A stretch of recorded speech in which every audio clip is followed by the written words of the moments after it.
It was all to play for on the second day of the Louis Vuitton America's Cup Challenger Playoffs final. And Artemis needed to get points on the board as they were down 1-2. But Emirates Team New Zealand put 2 more points at the end of the day to Artemis Racing's 1. Here's a look at the racing. I've seen anything between 5 and 22 knots out there for the last couple of hours, and anywhere between north and south. It's going out to be aggressive, and I think it's something that these boats, especially in the breezes we've got today, you've got to sail fast, you've got to sail hard. 2-1 to Team New Zealand in the 1-5 tie. 3 races today, so could Artemis stay in the hunt? The Swedes were first to mark 1 and began to extend their lead. Longer and faster boards for Artemis, and the setup was working.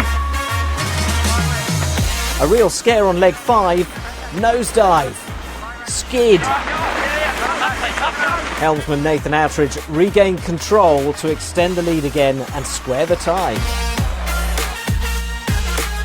All equal in the early stages of race 2, but then a late tack by Artemis and a luff from the Kiwis changed the race. The Kiwis headed for victory, the Swedes retired with technical issues. Paco tries to take lift out, we can get it out and then just come straight back. Usual tactics in race 3, with Artemis ahead and forcing Team New Zealand to the boundary. But the Kiwis had the quicker boat upwind, and when they crossed, Peter Burling was ahead. Final mark, uncharacteristic error, and suddenly it was neck and neck to the finish. Nice, boys.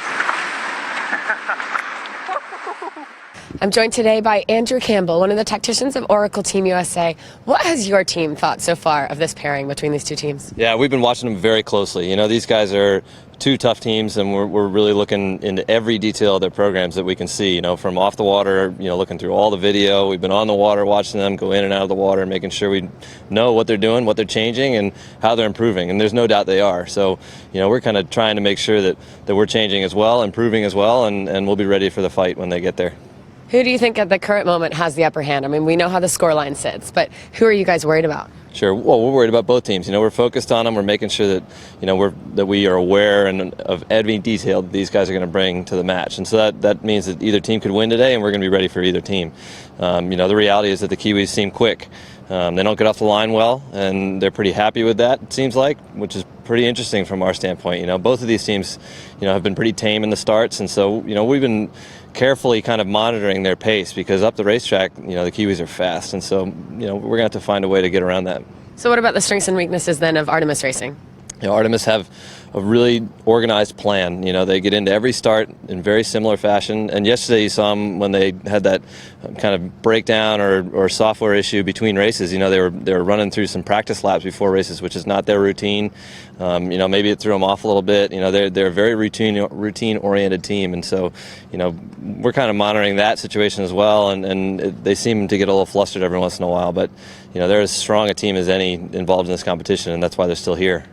Let's delve deep into yesterday's racing. Here's the 2 helmsmen after the day. Yeah, well, there was a strategy for yesterday, a strategy for today, and it'll be the same tomorrow. You know, win the starts, try and slow them up as much as we can, and then find an opportunity to get going. You know, obviously there's things we can do to improve boat speed, but from a sailing team perspective, you know, we've just got to keep being aggressive in the start.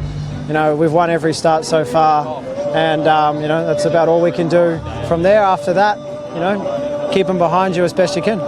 Everyone on shore would have seen that we both had quite different configurations today. Obviously Artemis was a lot more set up for the high speed, and we were a lot more set up for the kind of upwind and a little bit lighter air. And for ourselves, we knew that all we had to do was, you know, be right in the game at the bottom mark, and, you know, just chip away from there. And, you know, I think the boys did an amazing job, you know, getting us to the bottom mark in that second race, generating a pretty even split onto the lifted tack, and then in that last race just doing some better manoeuvres and having better speed up the beat to get us ahead. And it's just full credit to the guys on the boat. You know, they produced a massive amount of power today so we could just keep doing good tack after good tack and just keep chipping away. And it felt like, you know, we had heaps of options upwind to get past, and we're definitely really happy to walk away with 2 wins today, and we'd like to keep things interesting.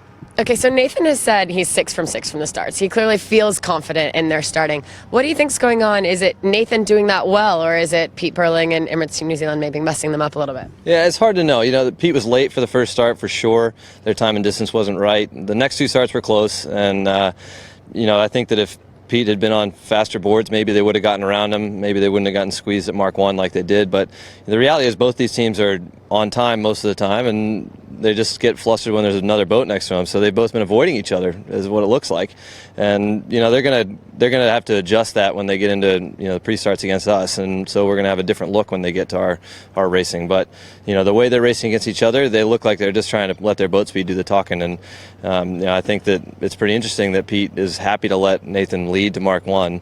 But the reality is that we're not going to give that up to him. Yeah, I don't think you are. You can hear your boys actually giving you a little ribbing in the background. Thanks, guys. Good morning. Just some lovely camaraderie here, Oracle Team USA. But back to the starts. We actually heard from Nathan in the press conference yesterday about his thoughts on the starts. I think when you start on port, you get to choose what kind of pre-start you want to have, and it looked like today Team New Zealand were really just trying to avoid us as much as they could. They were sailing a fair distance from the line, turning around and coming back with pace, and kind of didn't leave much interaction at all.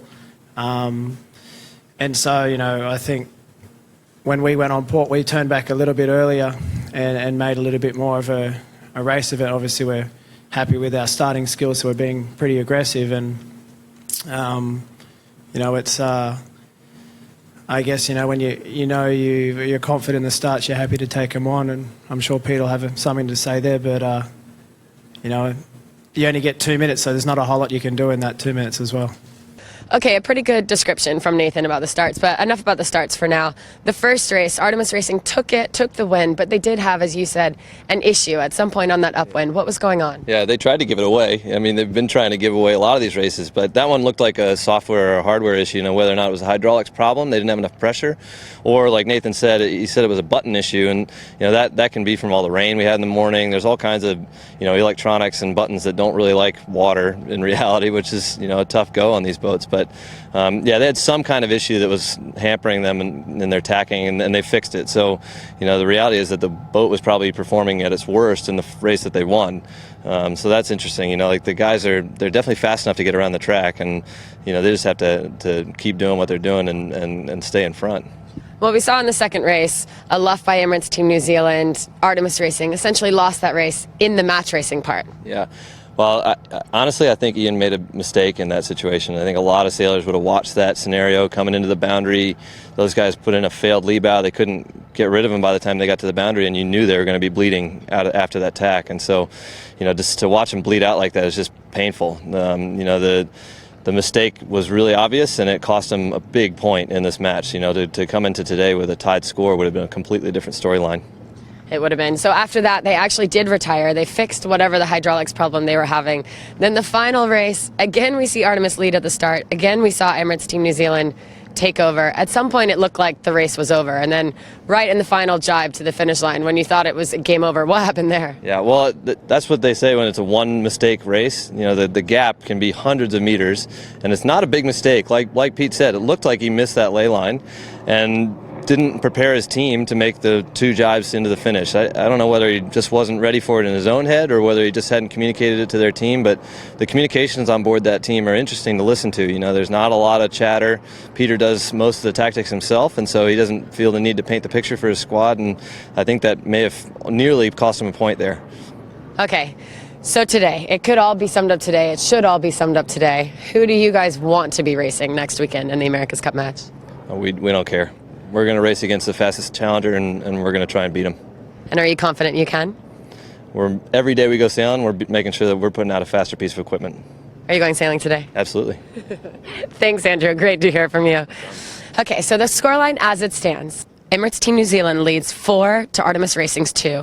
So Emirates Team New Zealand on match point only need to take one more win, whereas Artemis Racing would have to win all 3 races today to go through and take on the defenders of the America's Cup, Oracle Team USA. As you can see behind me, thunderstorms rampant already this morning in Bermuda's Great Sound. So changeable conditions out for racing today at 2 p.m. local again. Go to americascup.com/where to watch to find out how to watch in your area.